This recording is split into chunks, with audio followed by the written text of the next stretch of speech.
The elements list becomes invaluable when working in FreeCAD Sketcher, even though it's often overlooked.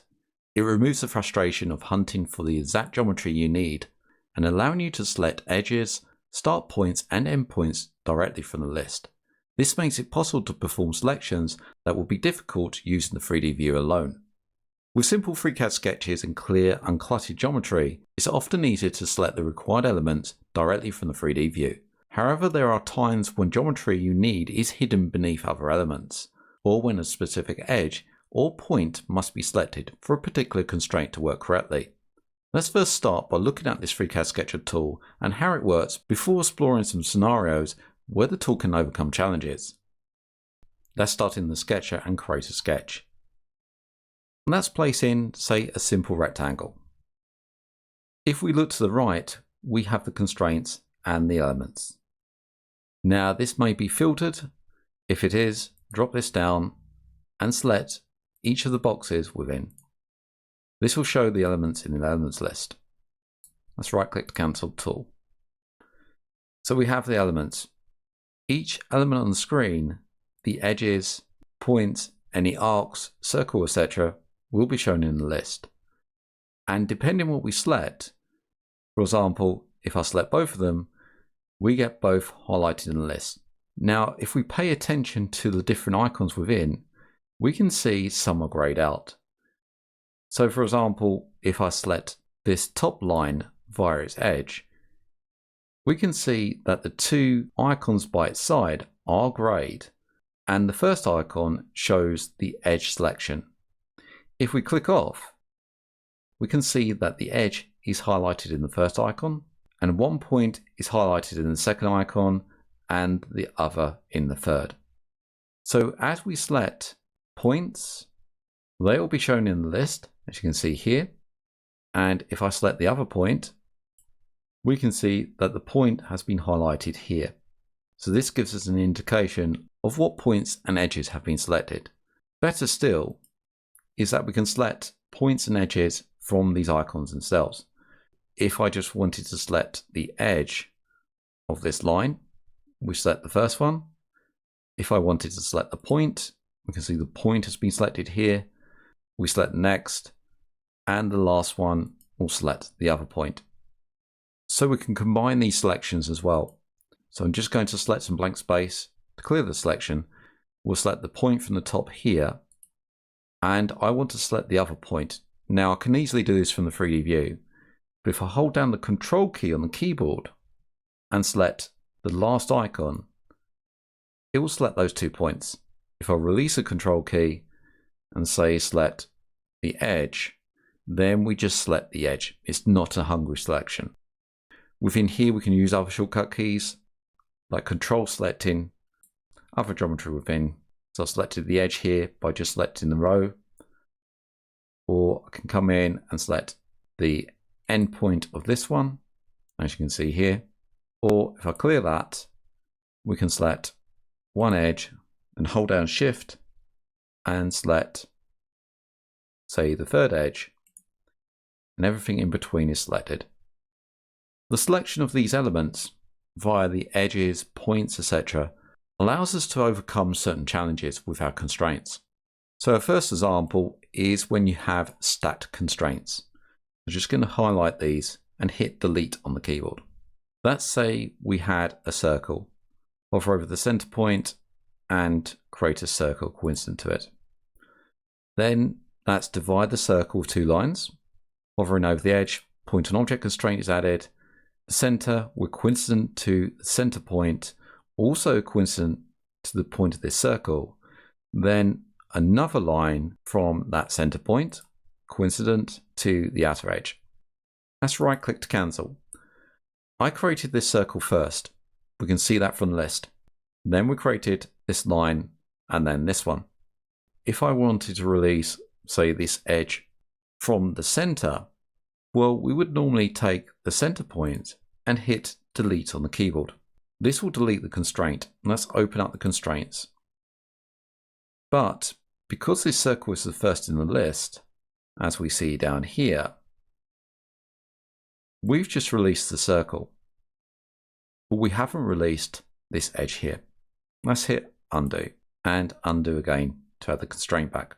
What I can do is, let's collapse the constraints so we can see what's happening in here, is I can identify the line that I want to release, which is this one. If I click on it, it will highlight in the elements list. And now I can just click on the endpoint, this point here, and it selected the point associated with this line. So now when I hit delete, rather than releasing the circle, I've now released the point of this line from that stack, making it much easier to manipulate your constraints. Let's say we was creating a circle and we wanted to place tabs on this circle. So we would have something like this, and we would have tabs here, and we would trim away these tabs from these circles.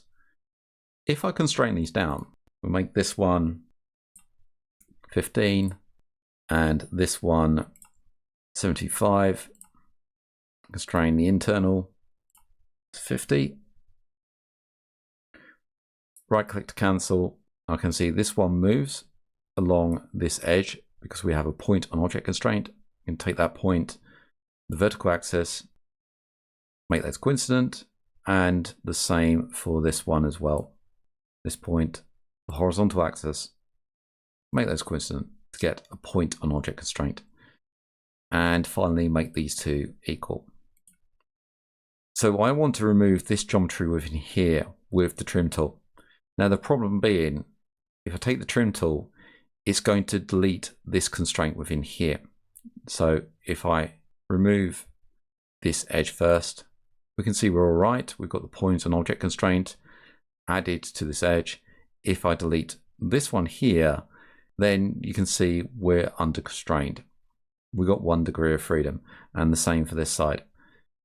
So we need something to attach this to. And to do that, we can create some geometry within here. So let's remove these and the edges. We'll add the circle, and we'll add another circle. Right click to cancel and take the inner circle and make that construction geometry. We'll set the radius of the circle. We'll just set this to 75. And if we create the circle for the tabs or the ears and attach it to the construction geometry, we preserve the constraint when we trim. So we add a circle in, right click to cancel, and take the point and place it on the vertical axis, creating that point on object constraint. So this is fixed now, and we just need some dimensions for this one, say 12.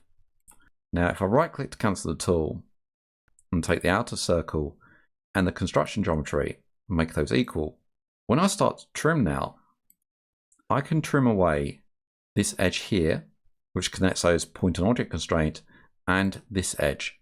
It will go into redundant constraint number 10. If I select number 10 now and hit delete, we can see everything's constrained. It went into redundant constraint because we have the point on object constraint. So this is keeping this circle on this construction geometry. So we don't need the equal constraint. And we don't have to add any extra constraints. So if we added many ears to this or many tabs, then this will save us some time. And where the elements list comes in is that we may add the construction circle first and then constrain the outer circle to it. So if I take these and delete them, let's say we created our construction geometry, made that construction, then we created our second piece of geometry, a circle, didn't give this a dimension, let's give this a dimension to lock it down. Let's just OK that. If I made this one equal to the construction now, it's in the equals constraint, then when we create our circle, I can't connect it to the construction geometry because it's hidden behind the circle. I can connect the circle to the vertical axis, and we'll hit enter to add the dimension. Let's right click to cancel. This time I'm going to take the point that's in here. The constraint's in the way, so this is another reason where we can select from here if we wanted to. We'll take this point, and then I'm going to select the circle itself. So hold down Ctrl on the keyboard and select that. We can see the construction geometry has been selected underneath our defining geometry. And now I can use the coincident constraint, which will place a point and object constraint. And when we trim, we're now connected to the construction geometry. And hit delete on the redundant constraint. Also, if you wanted to undo this, undo again, so we go back to where we was before, I could just hide our defining geometry from the list and defining circle, taking the point and this one, make them point on object constraint, and then just show it and do the trim. Another scenario is the block constraint. Now the block constraint lives here, and this isn't really a constraint. It's used for B-splines, so it blocks the B-splines or other geometry from moving. So if I create a B-spline and create a B-spline in here like so, something like this, right click to cancel the tool, and we add, say, a circle in here. I can constrain down the circle with standard dimensions quite easily. But constraining down something like a B-spline, then it becomes a lot harder. This is why the block constraint exists. So I can take an edge of the B-spline and block it from moving. So this is a single B-spline. When we have multiple B-splines, then we start to get into an issue. So let's have a look at the constraints and just remove that block constraint. It's here. Just going to select it and hit delete on the keyboard. We'll delete the B-spline and create another one. And I'm going to right click to cancel and pick up that same point. And again. So we have something like this. This could be geometry within as well. Let's just right click to cancel that. So if it was a complex B-spline with multiple B-splines attached to it, then if I used a box selection and we'll unselect the circle, if I apply the block constraint, it will fail because it requires only the edges. So we would have to go through, if we had many edges, selecting each of the edges and then applying the block constraint. This is where the filter on the B-spline can be used. So we drop down the elements, that's come up to the constraints, and just collapse that. So we drop down the filter, we have all types selected. Let's uncheck that and just move our way down and select B-splines and click off. So we have the B-splines in here. Now I can use the individual icons and select the edges, moving my way down, control selecting those from the list itself, and then using the block constraint. And that blocks all those edges from being moved. So we have a fully constrained sketch now. So you can imagine if we had a larger sketch, then this would come into its own. And last of all is batch selection. This is all to do with the filters. So if I had something, say that's a line in here, and we had a number of circles, we make one of the circles constrained with a diameter. Let's right click to cancel. I can select the circles from here, select one, shift select the last, or control select them, and use the equal constraint across those. And now I want to select the points of these circles. They could be obscured behind geometry. So I can take the point from here and we can select the other points, or if I hold down Control on the keyboard and come over to the last one, this one with the green point, we'll select the points of the others.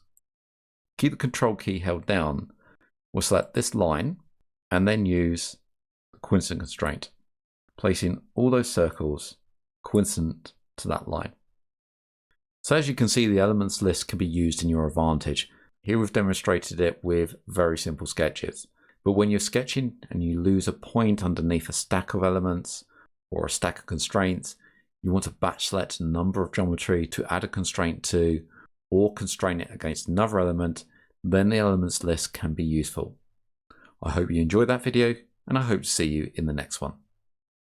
If you like what you see and you want to donate to the channel, then you can do so via Ko-Fi or Ko-fi at ko-fi.com/MANG0 or via PayPal at paypal.com/paypalme/DarrenBEstone. I also run a Patreon where you can get early access and additional content, and that's at patreon.com/MangoJellySolutions. Links can be found in the channel header, on the About page, or in the descriptions of these videos.